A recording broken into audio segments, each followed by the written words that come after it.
Hello, Cancer. Welcome to the Plaid Sheep Oracle. This round of readings, I've been using quotes for inspiration. I used to collect them, and I have a bunch written down in an old journal. One of the interesting things is revisiting the quotes, because I've been going and looking them up online to make sure that I have the correct attribution and that the quote itself is correct. And thereby I'm learning more. Sometimes I find that the quote is only a snippet, and that if I get the whole paragraph, there's even more information and more relevance for you. And I think that is true here for you today, Cancer.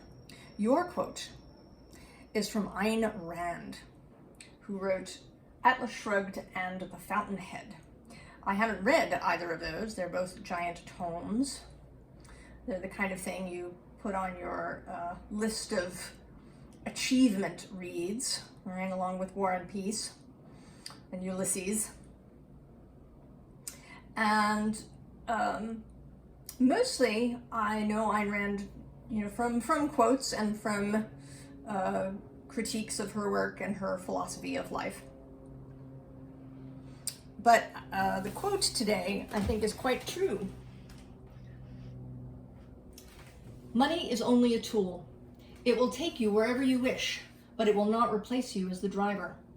It will give you the means for the satisfaction of your desires, but it will not provide you with desires. Totally true.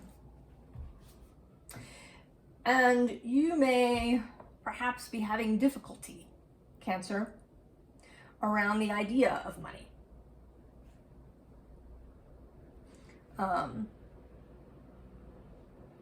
Hold on, I'm gonna sneeze. Oh. In our society, right, there's this, the two sides of money. On the one hand, we admire people who have a lot of money, right? Being wealthy makes your life easier. And we have a lot of contempt often for people who are poor, right? Clearly they haven't worked hard enough. Or maybe we, feel really sorry for them. But then at the same time, we also see the wealthy as wicked and the poor as virtuous.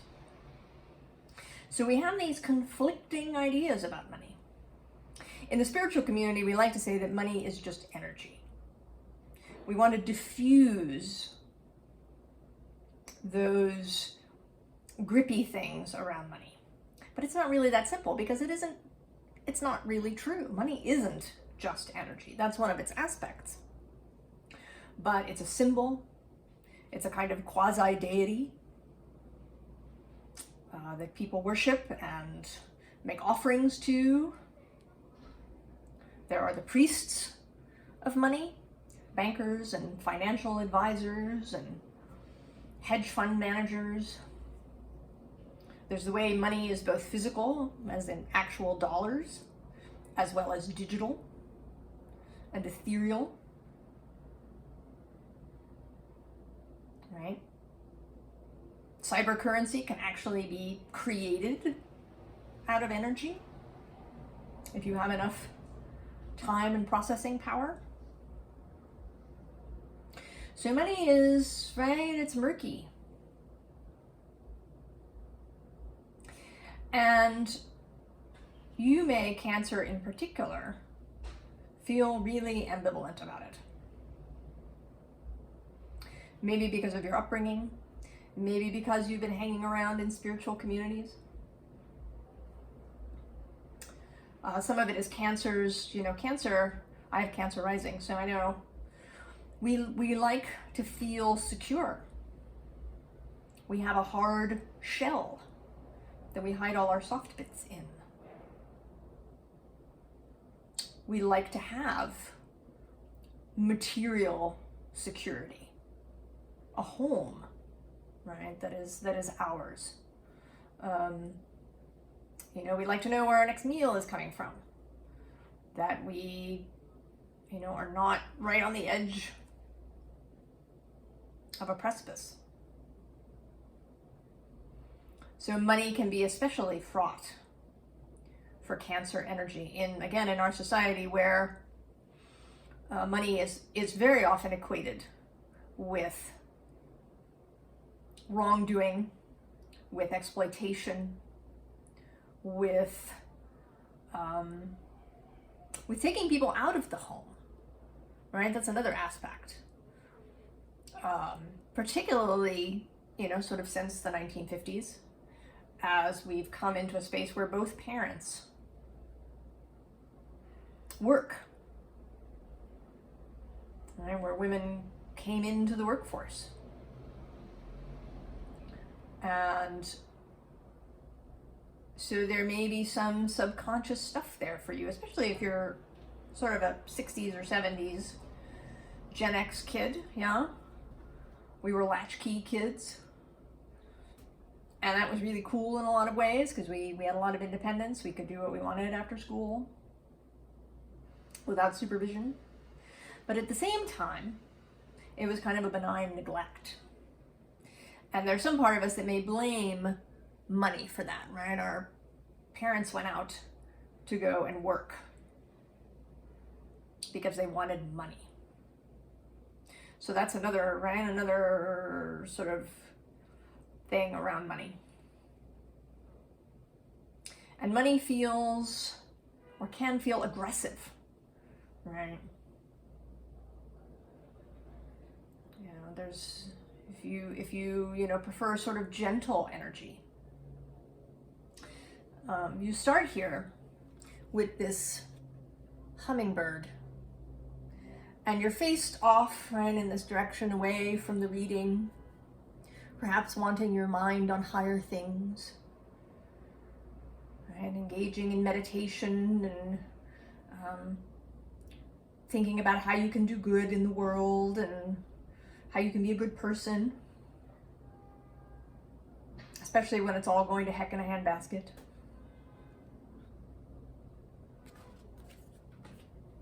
And then there's this turtle energy, which is, right, it has some similarity to the crab. The turtle has this soft body that's in this shell, right? Taking your home with you, right? Having your home with you at all times as important, and swimming in the conscious and unconscious waters in emotion. And then there's this gentle deer, right? This is such a sweet, kind energy.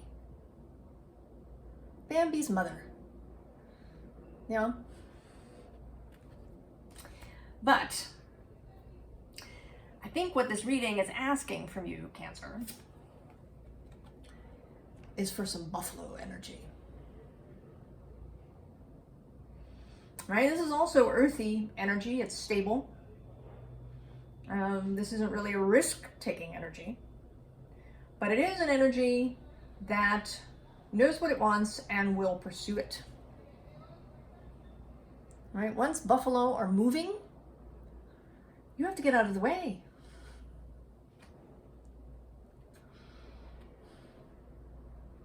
Right? The deer might run away from you. The buffalo is just, right? You'll get trampled if you try and stop the will, the certainty, the confidence, assurance in its own strength and power of the buffalo. And the achievement of this energy is, I think, going to require letting some things go. Isn't that always the way? We're forever being asked to let stuff go. Be cleansed. It's not that simple though, is it, Cancer? Sometimes we have to stand in the rain a lot. And all different kinds of rain before things wash away. And I think you're sort of feeling that. This next underlying is this Seven of Vessels, subtitled Mourning. And there is a ritual, certainly, quality to this image. Perhaps you've been engaging in ritual.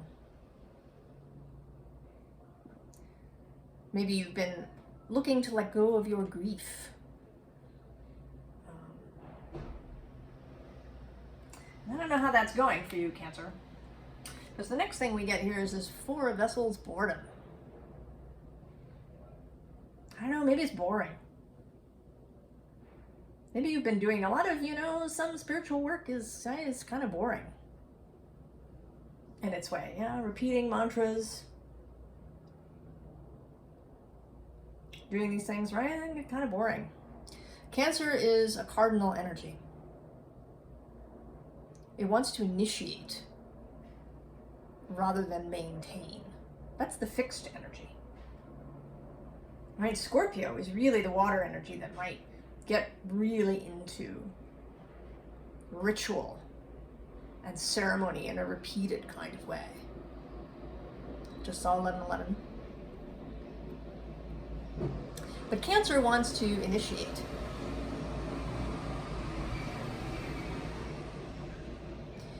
It may be that you're bored with whatever process you're in. You've kind of reached a plateau.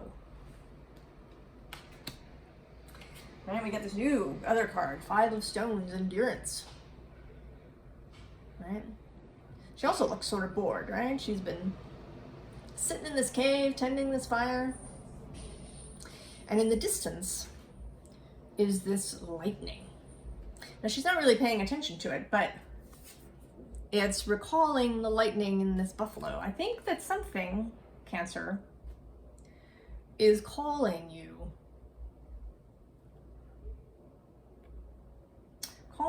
to some kind of action, to changing things up. And this next is the Forest Lovers. And it speaks both of choice, as is usual with the lovers, but also with commitment.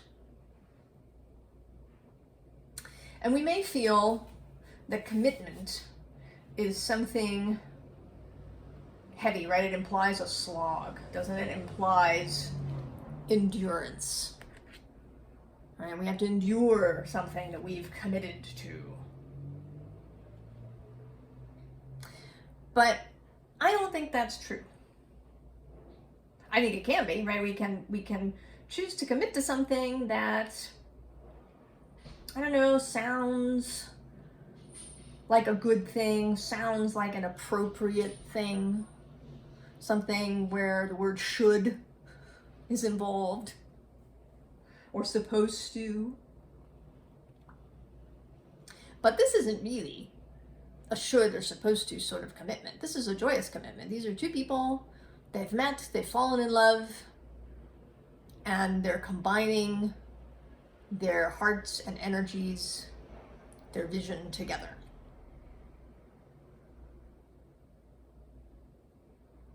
Right? The joining of hearts. The choosing a heart-based path. And this is followed by this Eight of Cups. And it says, or Eight of Vessels, Eight of Cups. It says rebirth. And this is, right, it's a different sort of Eight of Cups. Usually you see a figure walking away from a bunch of cups that are spilled, right? You've said no to something, you're just letting it go. But I think this is different. This is not rejecting something. This is actually accepting something new. Rebirth, it's not the sort of walking away aspect of the Eight of Cups. This is the other side, kind of. Once you decide, right, you've decided which 8 cups you don't want. And now you're choosing a new set of 8 cups. Getting ready for that 9th cup. That is emotional fulfillment. Personal emotional fulfillment and sovereignty. right? This is overflowing cups. Choosing to catch, right, all the water, right? And this cup is kind of, there's a reciprocity here too, right? Cups are pouring into this big vessel, which is pouring back out.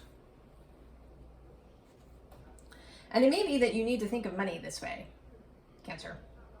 It makes me think of the movie Hello, Dolly, and the quote that she repeats, right, that her husband Ephraim Levi used to say: money, if you'll pardon the expression, is like manure.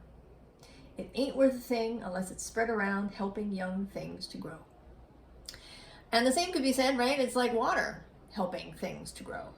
Your things, other people's things, the earth's things. And money, well, let's face it, money's useful. And this may be, right, a little hint, a little way of beginning to change your relationship. It's not about denying money's thornier aspects, it's trickster aspects. Because personally, that's my view, that money is a trickster god.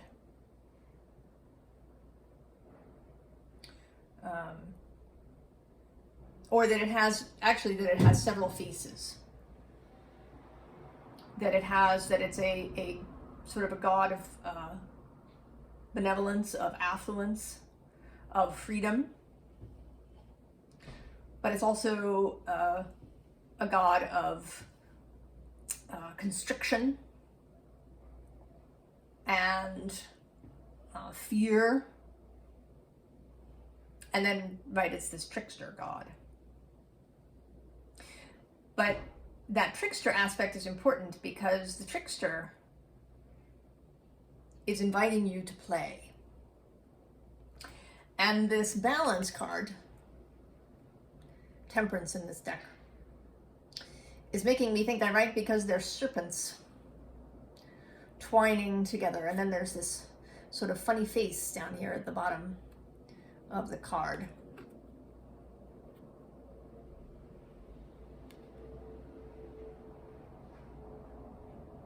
And like a secret,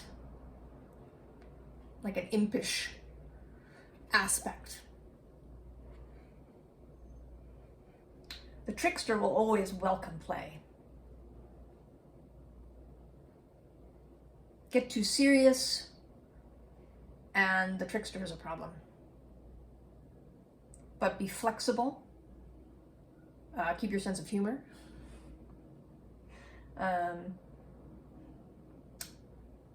Keep your intuition open. And as assumption-free as you can make it. And the trickster will play with you. Now, this bottom row is kind of the beginning of some advice. Although I asked for a little bit more for you, Cancer. So the first thing, I don't read reversals generally, and I shuffle my deck so that the cards stay in the upright. But occasionally something will happen and one will end up in reverse. And so when it comes up that way, then, right, that's sort of a special message. And this time the underlying is this reversed Seven of Swords. So this is, again, another call, I think. And underneath is this Two of Pentacles. And I think the call here is to change your idea of what balanced pentacles mean. You know, does it mean that this always has to be an exact balance? This is, right, there's an infinity loop happening here. So maybe the deal is that this doesn't, right, there doesn't always have to be balance. Maybe there's often more going out and sometimes there's more coming in. That getting attached to exact numbers may be part of your problem.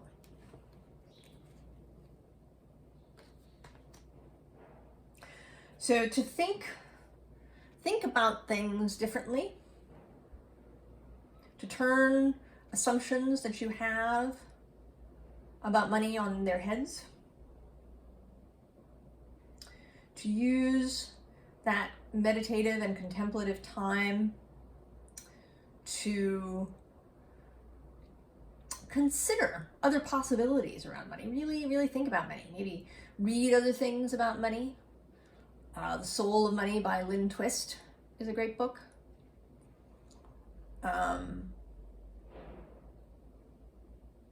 Maybe just contemplate money. If you do your own divination, ask about money. Maybe make an altar to money. Have a conversation, right? Get into relationship with this trickster god.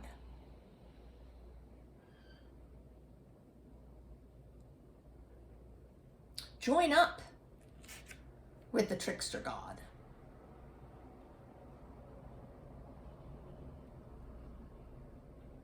Try to get rid of your ideas about what it means to have a lot of money or to not have a lot of money. To divorce money from self-worth.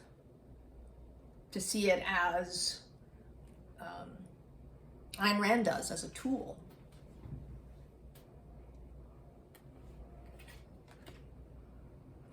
And then you appear here as Diana, the moon. I think that your moon part of you, I mean, especially, right, if also, right, the Cancer rising folk, right, your rising sign is your, right, the planet of your rising sign is your steersman, your chart ruler, your guide, your compass.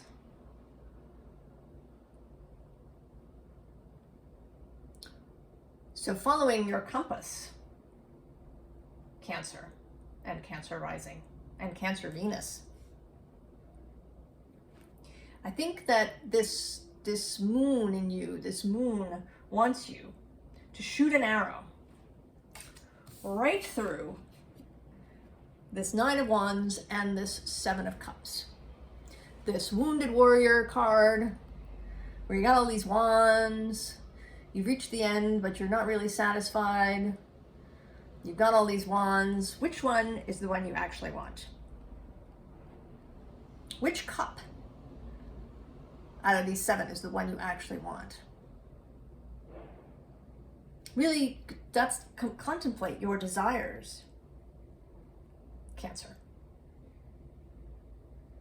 You don't have to want what other people want. The theme for these readings so far primarily is be yourself. You don't have to be a Cancer moon, Cancer rising, Cancer Venus, whatever, the way anybody else does it. You don't have to follow what it says in the book or it says on the website. You are you, you're an individual. You can have whatever desires you really have. You want what you want. We don't choose our wants, our desires. They come from deep within us. Sometimes they're informed by things we didn't have in childhood that we wish we did. But we can kind of work our way through those. I mean, another possible practice for you, maybe, that might or might not get boring, or do it until it gets boring, is to write down what you want every day. I mean, all the wants. You know, you want a latte. You want, you know, a new pair of walking shoes. You want a pony. Write them all down. Write every want in a given moment. Nobody ever has to see this book of wants. They're only yours. And you may find, right, that you censor yourself in the beginning. But I think that as you go, you will start to refine these things. A theme will emerge. And then you can also consider, what is it? Why do I want that thing? What is it that I'm going to receive from it? How will I feel when I have it?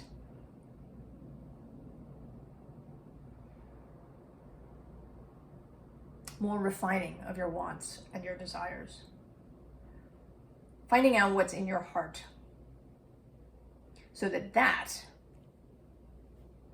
can be the driver. And you're going to shoot that arrow right through that 9 and that 7 into fortune.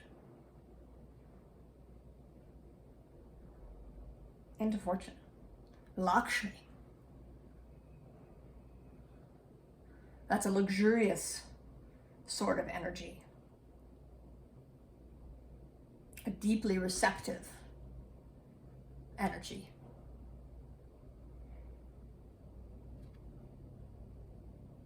Taking flight. Right, there's this hummingbird, and hummingbird is, right, it's pretty. But this is kind of luxurious and powerful. And rather than looking at the past, this bird is headed into the future. So I asked for just a little extra advice for you, Cancer.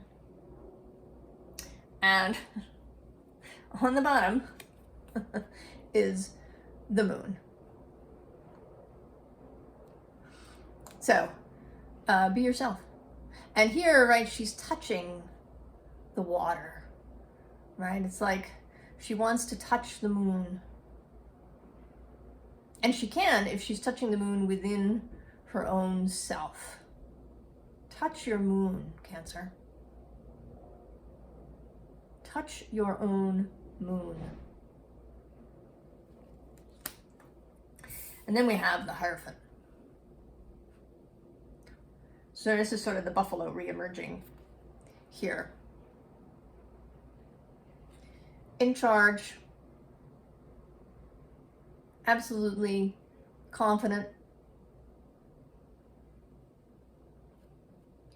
knows what to do, knows who they are. And for me, Hierophant always calls up the, and you can see it here, right? As above and so below. And of course, as within, so without. Right, he's surrounded here by flowers in this garden. And next we have a different Two of Pentacles, a very interesting Two of Pentacles, that to me also speaks again of that commitment to transformation, to balancing the sides of the self that maybe want different things.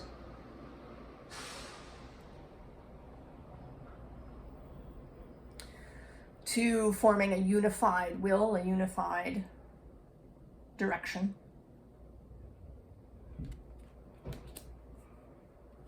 And then this Six of Pentacles. Oh, the clock. So time. Give it a bit of time. Give yourself time. And also, to some extent, see time, right, like money, as not being something static and definitive. Think about time a little differently.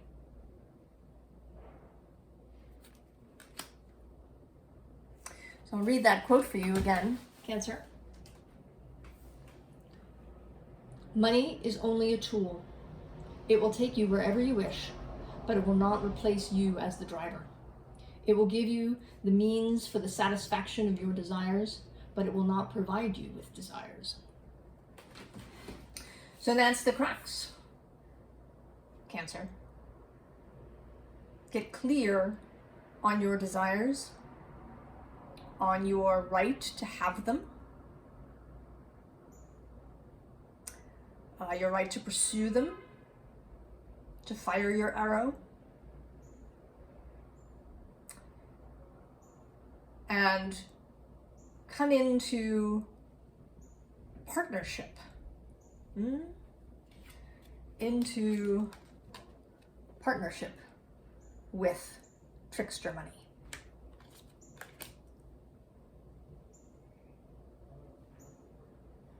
Work with rather than against. With your own self, with who you really are, and how you really want to move through the world. And with all the energies like money and time. I wish you all the very best, Cancer. And I will see you next time. So long.